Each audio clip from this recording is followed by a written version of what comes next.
जय हिंद मेरे प्यारे बच्चों एवं मेरी प्यारी बच्चियों, आप सभी को एक साथ सुप्रभात। मेरे प्यारे बच्चों, आप लोग कैसे हैं?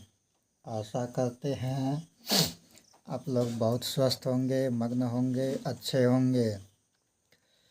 मेरे प्यारे बच्चों, आज हम बात करेंगे वर्ग द्वितीय विषय गणित कार्यपत्रक 36। आज क्या बात करेंगे? वर्ग द्वितीय में विषय गणित का और विषय गणित में कार्यपत्रक 36 का।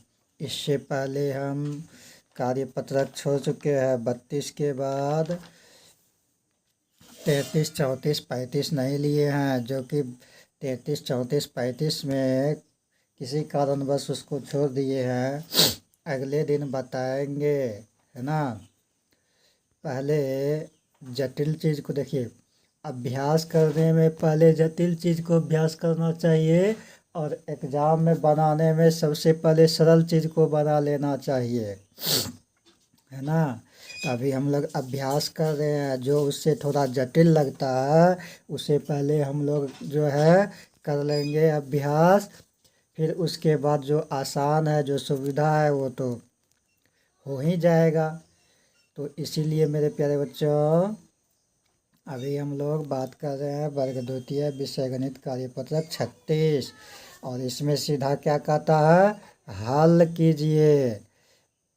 अब देखिए, उसमें कुछ नहीं है। 33, 34, 35 में मैथमेटिक्स रूप में पहले से कैलकुलेट है, अंक के रूप में जोड़ना है उसको, सिर्फ, है ना, जोड़ने के लिए सीखना है। लेकिन यहाँ पर जो है, यहाँ लैंग्वेज यानी कहते हैं ना भाषा, लैंग्वेज भाषा के रूप में लिखा हुआ है। जो चीज़ भाषा के रूप में लिखा हुआ है उसको पहले हम लोग अंक के रूप में निकालते हैं, मैथमेटिक्स कैलकुलेट के रूप में निकालते हैं। और उसके बाद फिर प्रक्रिया उसी तरह से चलता है जैसे वो पहले से लिखा हुआ अंक के रूप में उसको जोड़ना घटाना है। घटा वाला में घटाना होगा, जोड़ वाला में जोड़ना होगा। ठीक उसी प्रकार से इसमें जो है पहले अंक के रूप में लाना है ना। भाषा में लिखा हुआ है, अंक के रूप में लाना है। उसके बाद जो है फिर जोड़ना है। अगर बता दें मेरे प्यारे बच्चों, अगर आप लोग अभी तक चैनल पर नए हैं, चैनल को अभी तक सब्सक्राइब नहीं किए हैं, तो चैनल को सब्सक्राइब कर लीजिए। चैनल का नाम है RV study centre Baisa. Channel को सब्सक्राइब कर लीजिए, बेल आइकन पर प्रेस कीजिए, कमेंट बॉक्स में कमेंट कीजिए, लाइक कीजिए, शेयर कीजिए। फेसबुक पर देख रहे हैं तो पेज को फॉलो कीजिए, लाइक कीजिए, शेयर कीजिए, है ना। और फेसबुक पर देखिए, इंस्टाग्राम पर देखिए, यूट्यूब पर देखिए, जिस पर भी देखिए, जिसका भी देखिए, जो भी काम से देखिए, मैं बार बार यही बोलता हूँ आप लोगों से, मैं बार बार आप लोगों से यही आग्रह करता हूँ कि वीडियो को पूरा देखा कीजिए, बिना स्किप किए हुए वीडियो को पूरा देखा कीजिए, ताकि आप लोगों को अच्छी तरह से समझ में आवे कहाँ पर कौन सी बातें बोली गई है, कहाँ से क्या चीज़ के बारे में हमें लाभ होने वाला है। जब हम स्किप करके देखेंगे, हटा हटा करके देखेंगे, तो फिर हमें वो चीज़ पता नहीं चल पाएगा और वो चीज़ से हम लोग वंचित रह जाएंगे। इसीलिए जब भी देखा कीजिए वीडियो को स्किप करके मत देखिए, बिना स्किप किए हुए देखा कीजिए, है ना। तो आइए नंबर 1 में बात करते हैं। नंबर 1 में क्या लिखा हुआ है? कहता है नंदू किसी का नाम है। नंदू के पास 64 रुपये है। नंदू के पास कितना रुपया है? 64 रुपया। 6 पर 4 64, 64 रुपये है। तथा उसके मित्र के पास 84 रुपये है। अब नंदू का मित्र कौन है? उसके मित्र का नाम नहीं दिया हुआ है, लेकिन सिर्फ इतना जानते हैं कि उनके मित्र के पास 84 रुपया है। तो कहता है दोनों के पास कुल कितने रुपये है? नंदू के पास पहले से 64 रुपया है और उसके मित्र के पास 84 रुपया है। अब दोनों को मिला करके जब एक जगह जमा करेंगे तो इसका मतलब ज़्यादा हो रहा है। ज़्यादा होना मतलब जुटना, मतलब जुड़ना, है ना। तो दोनों के पास कुल कितने रुपये, जब दोनों को आपस में मिला देंगे तो टोटल कितना रुपया हो जाएगा। तो ये पूछ रहा है, हम लोग कैसे निकालेंगे। नंदू के पास 64 रुपया है ना। तो नंदू के पास 64 रुपया है, तो यहाँ पर लिख देंगे उत्तर पहले ऊ, तो संजोग करो, उत्तर दे करके तीर का निशान दे दिए, या तीर का निशान नहीं भी देंगे तो चलेगा, लेकिन कहता है कि नंदू के पास 64 रुपया है ना। तो लिख देंगे सिर्फ नंदू, नंदू लिख करके बराबर का चिन्ह दे देंगे, यहाँ 64 रुपया दे देंगे। इसका मतलब हमें समझ में आ गया कि किसके पास कितना रुपया है। नंदू के पास 64 रुपया है। अब उसके मित्र के पास, तो मित्र का नाम नहीं दिया हुआ है इसीलिए मित्र लिखेंगे, नीचे मित्र लिखेंगे, मित्र लिख करके बराबर का चिन्ह दे करके 84 रुपया, तो यहाँ 84 रुपया लिख दिए, 84 रुपये, है ना। और नीचे यहाँ क्या करेंगे, लाइन खींच देंगे और दोनों को जोड़ेंगे तभी ना हमें पता चलेगा। तो यहाँ पर लाइन खींच दिए, और यहाँ जो बराबर से पहले इधर ऊपर में लिखे, पहले नंदू के पास 64 था तो नंदू बराबर 64, उसके मित्र के पास 84 था तो मित्र बराबर 84 रुपये। तो अब नीचे क्या लिखेंगे, नीचे पूछता है कि दोनों के पास कुल कितने रुपये, कुल का मतलब सब मिला करके कितना, तो यहाँ पर कुल हो जाएगा। तो कौसो का कुल, कुल बराबर हो गया, है ना। कुल का मतलब समझते हैं आप लोग, ठीक, कि टोटल कितना हुआ, टोटल लिखिए या कुल लिखिए, बात एक ही है। अब यहाँ जो है दोनों को जोड़ के लिखेंगे, तो ऊपर में 4 नीचे में 4, 4 में 4 दोनों को जोड़ेंगे कितना हो जाएगा, 4 4 8, यहाँ पर 8 लिख देंगे। ऊपर में 6 है, नीचे में 8 है। इधर देखिए, इधर जब जोड़े हैं इकाई अंक से शुरुआत करते हैं जोड़ने में, जोड़ने घटाने गुना करने में इकाई अंक से शुरुआत करते हैं, ठीक, यानी कि दाएं से बाएं की ओर जाते हैं, दाएं साइड से बाएं साइड की ओर जाते हैं। और दूसरी भाषा में बोला जाए तो इकाई अंक से शुरुआत करते हैं जोड़ने का, घटाने का या गुना करने का। तो इसमें बाकी नहीं रहा, इसीलिए ऊपर में इधर 6 है और नीचे 8 है, तो 6 और 8 मिल करके कितना हो गया, 14। 6 में 8 जोड़िए या 8 में 6 जोड़िए, जोड़ने में कोई दिक्कत नहीं है। ऊपर वाले के साथ नीचे वाले से जोड़िए या नीचे वाले के साथ ऊपर वाले के साथ जोड़िए, कोई दिक्कत नहीं है। घटाने में फिर दिक्कत है, घटाने में क्या ध्यान रखना होता है कि ऊपर वाला में से ही नीचे वाला को घटाया जाता है, ठीक। तो यहाँ 8 6 14, मतलब टोटल कितना रुपया हो गया, दोनों के पास मिला करके इधर रुपये है लिखा हुआ तो रुपये लिख देंगे, ठीक। तो टोटल कितना हो गया, 1 4 8, मतलब 148।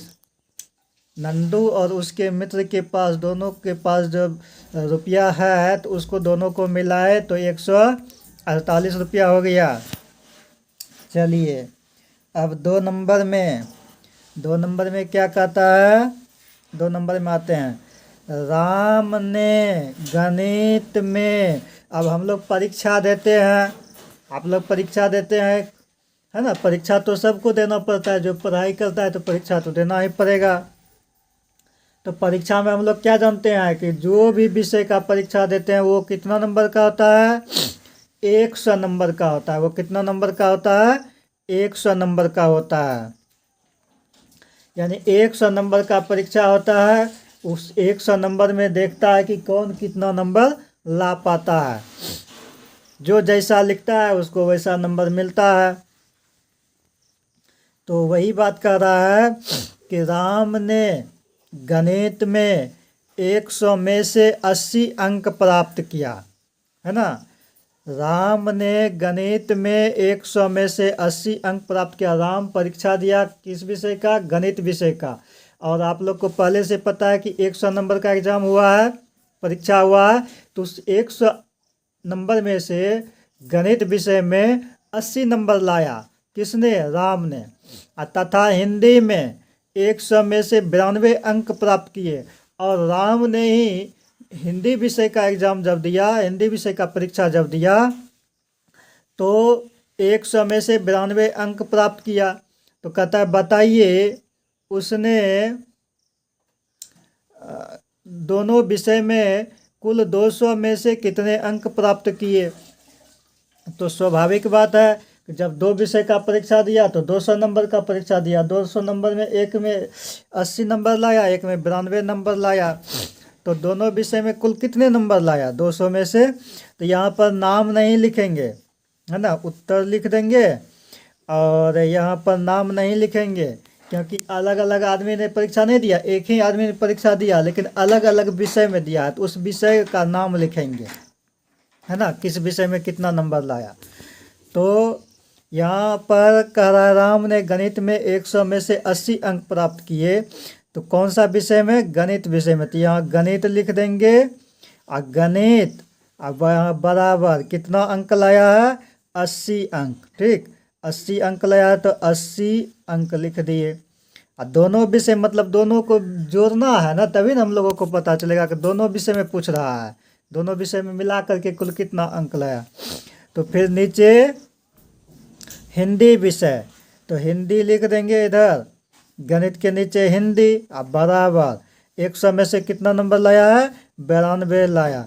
कितना अंक का परीक्षा हुआ वो नहीं लिखना है, वो तो जानते हैं कि 100 नंबर का होता है, सब जानता है, कितना लाया है और दोनों को मिला करके कितना लाया वो हमें ज्ञात करना, वो हमें निकालना है, तो वही चीज़ को लिखना है, ठीक। अब क्या करना है, हमें जोड़ना है, ठीक ना। तो यहाँ कहता है दोनों विषय में कुल 200 में से कितने अंक प्राप्त किए, तो यहाँ कुल लिख देंगे या टोटल लिख देंगे, या तो दोनों विषय लिख देंगे, है ना, दोनों विषय या कुल या टोटल बराबर के पहले। चलिए दोनों विषय पूछ रहा है, दोनों विषय ही लिखिए, दोनों विषय बराबर। अब कितना, अब जोड़ेंगे तब पता चलेगा कितना अंक लाया, ठीक। तो 0 में 2 जोड़ेंगे तो 2, 8 में 9 जोड़ेंगे तो 17, 8 9 17 या 9 8 17, ठीक। तो कितना हो गया 1 7 2, यानी मिल करके तीनों अंक मिल करके क्या संख्या कहलाएगा 172 अंक। यानी 200 नंबर का परीक्षा दिया, दो विषय में 200 नंबर का परीक्षा दिया, तो उसमें से 172 अंक लाया। 200 नंबर का एग्ज़ाम देने के बाद उन्होंने 172 अंक लाया, ये हो गया आंसर, ठीक है। चलिए अब नंबर 3, अब कितना नंबर आता है 3 नंबर आता है। 3 नंबर में क्या कहता है, एक घोड़ा एक दिन में 25 किलोमीटर दौड़ा। एक कोई घोड़ा है, घोड़ा हॉर्स, उस घोड़ा को जब दौड़ाया जाता है तो एक दिन में 25 किलोमीटर का दूरी तय करता है, यानी 25 किलोमीटर दौड़ता है, ठीक ना। और वही घोड़ा को, है ना, वही घोड़ा अगले दिन 34 किलोमीटर दौड़ा। बताइए घोड़ा दोनों दिन में कुल कितने किलोमीटर दौड़ा। कभी कभी सवाल किया जाता है अलग अलग घोड़ा अलग अलग दिन में अलग अलग किलोमीटर दौड़ा या चरा, जो भी, लेकिन यहाँ पर आप लोग बच्चे क्लास में है तो बच्चे जैसा सवाल किया जाता है, इसी को हल करना है ना। हल लिख देंगे या तो संजोग उत्तर लिख देंगे, ठीक ना। उत्तर ही लिखते हैं तो उत्तर ही लिखिए।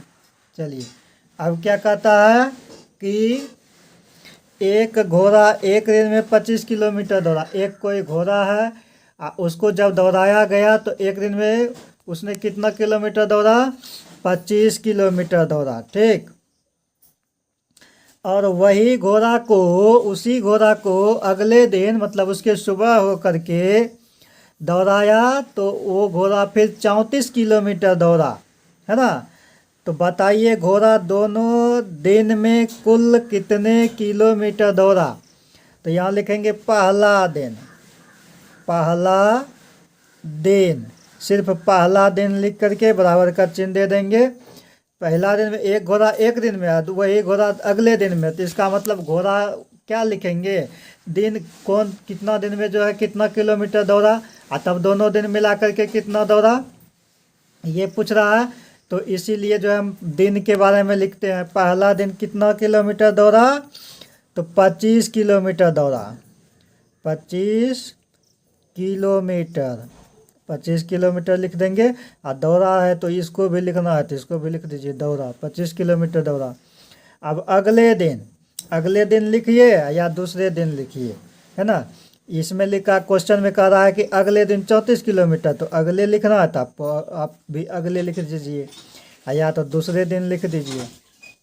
अगले दिन कितना दौड़ा, 34 किलोमीटर, तो 34 किलोमीटर, है ना, लिख देंगे 34 किलोमीटर दौड़ा। ठीक, अब क्या करना है, 2 दिन का ही बात हुआ है तो उसके बाद लाइन ले लेना है। लाइन में क्या करना, ऐड करना है, जोड़ना है, तभी ना हमको पता चलेगा।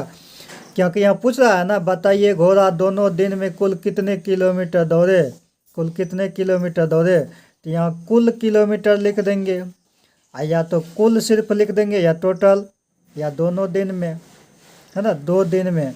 2 दिन में नहीं लिखेंगे तो कुल लिख देंगे, या तो 2 दिन में लिख देंगे, है ना। किसी भी प्रकार से बनाएंगे तो सही ही होगा। सिर्फ शब्द जो लिखेंगे वो थोड़ा शब्द सटीक और सही होना चाहिए।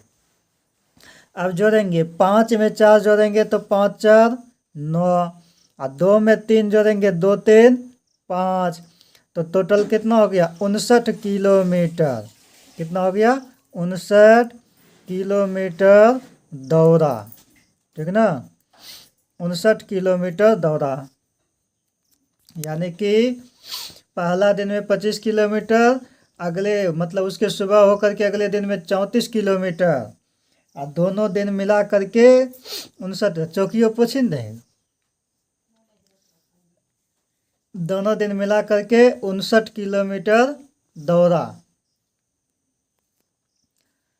अब 4 नंबर में क्या कहता है, चंदू बाजार से 85 रुपये के 7 किलो आम और 90 रुपये के 1 किलो सेब लाया। चंदू नाम का कोई आदमी है, वो चंदू ने बाजार गया, बाजार से 85 रुपया में, यानी 85 रुपया का 7 किलो आम। ये नहीं पूछ रहा है कि 85 रुपया में 7 किलो आम लाया तो कितना रुपया किलो पड़ा, ये नहीं पूछ रहा है। सिर्फ 85 रुपया का 7 किलो आम लाया और 90 रुपया का 1 किलो सेब लाया, है ना। तो बताइए उसने कुल कितने रुपये खर्च किया, कितना रुपया खर्च हुआ उसको दोनों सामान लाने में, सेब और आम में, ये पूछा जा रहा है ना। तो ठीक है, क्या लिखेंगे, चंदू बाजार, पहले समझना है अच्छी तरह से, जब समझ में आ जाएगा तो हिसाब तो ऑटोमेटिक बन जाता है। चंदू बाजार से 85 रुपये के 7 किलो आम। चंदू बाजार गया, बाजार में उसने आम खरीदा, कितना खरीदा, तो 7 किलो, कितना रुपया का, 85 रुपया का, है ना। 7 किलो आम यहाँ लिख देंगे। उत्तर में 7 किलो आम, 7 किलो आम 85 रुपया का लिया है ना। तो 7 किलो आम बराबर 7 किलो आम कितना रुपया का, 85 रुपया का। यहाँ 85 रुपया लिख देंगे। ठीक, और 1 किलो सेब, 1 किलो सेब खरीदा, कितना रुपया का, 90 रुपया का। तो यहाँ 90 रुपया लिख दिए। ठीक, अब क्या करेंगे, लाइन खींच लेंगे। अब प्लस का चिन्ह होगा, ये तो सभी को मालूम है, क्योंकि हम टोटल की बात कर रहे हैं ना, कुल कितने रुपये खर्च किए। तो यहाँ पर क्या करेंगे कि कुल वजन बराबर, यहाँ कुल रुपया हो जाएगा मतलब। तो 5 में 0 ऐड करने पर 5 0 5, 8 9, 8 में 9 करने ऐड करने पर 8 9 17, 8 9 17, या 9 में 8 ऐड करेंगे, 9 8 17, 1 7 5, तीनों संख्या मिल करके 175 रुपया। तीनों संख्या मिल करके कितना रुपया गया? 175 रुपया। ठीक। अब क्या बात कह रहा है कि ये तो हो गया, 4 नंबर का उत्तर हो गया, है ना। कुल कितने रुपये खर्च किए? तो 175 रुपया खर्च किया, ये आंसर हो गया। 5 नंबर में कह रहा है राधा के पास 75 रुपये हैं। राधा के पास कितने रुपये हैं? राधा के पास 75 रुपये हैं तथा उसके भाई श्याम के पास 95 रुपये हैं, है ना। राधा के पास 75 रुपये हैं तथा उसके भाई श्याम जो है उसका भाई है, और उसका भाई का नाम क्या है? श्याम। उसके पास में 95 रुपये हैं। बताइए दोनों के पास कुल कितने रुपये? मतलब दोनों भाई बहन को मिला करके जब एक साथ दोनों भाई बहन का रुपया एक जगह कर दिया जाए तो टोटल कितना रुपया हो जाएगा, ये पूछ रहा है। कोई बात नहीं है, उत्तर लिखेंगे। और राधा के पास 75 रुपया है तो राधा लिख देंगे। किसके पास में है? राधा के पास में। तो राधा बराबर कितना रुपया है? 75 रुपया। यहाँ 75 रुपया लिख देंगे। उसके भाई के पास, यानी उसके भाई का नाम भी दिया हुआ है श्याम, तो उसके भाई नहीं लिख करके श्याम लिखेंगे, ठीक ना। ये हमें पकड़ना है और हमें जानकारी रखना है कि राधा का भाई का नाम श्याम है। तो श्याम बराबर उसके पास में कितना रुपया है? 95 रुपया। 95 रुपया लिख दिए, ठीक। अब जो है टोटल, यानी बताइए दोनों के पास कुल कितने रुपये हैं? तो कुल लिख देंगे यहाँ, या टोटल लिख देंगे, या दोनों लिख देंगे, दोनों के पास बराबर। तो सबसे अच्छा है कि सिर्फ कुल लिख देंगे। कुल का मतलब टोटल होता है, कुछ भी लिखेंगे तो उसका मतलब टोटल ही पूछा जा रहा है। तो टोटल लिख दिए। कितना रुपया गया? 5 5 10 का 0, बाकी 1 और 9 7 16, इसमें बाकी भी रहा। और 9 7 16 या 7 9 16, 16 1 17, यानी कि 170 रुपया। ये टोटल हो गया, आंसर हो गया। तो मेरे प्यारे बच्चों एवं मेरी प्यारी बच्चियों, आशा करते हैं आप लोग को वीडियो अच्छी तरह से समझ में आया होगा। आज की वीडियो में यहीं तक। अब नेक्स्ट डे अगले चैप्टर का, अगले विषय का होगा, ठीक ना। तो आप लोगों को बहुत बहुत धन्यवाद, बहुत बहुत साधुवाद। जय हिंद, जय भारत, वंदे मातरम।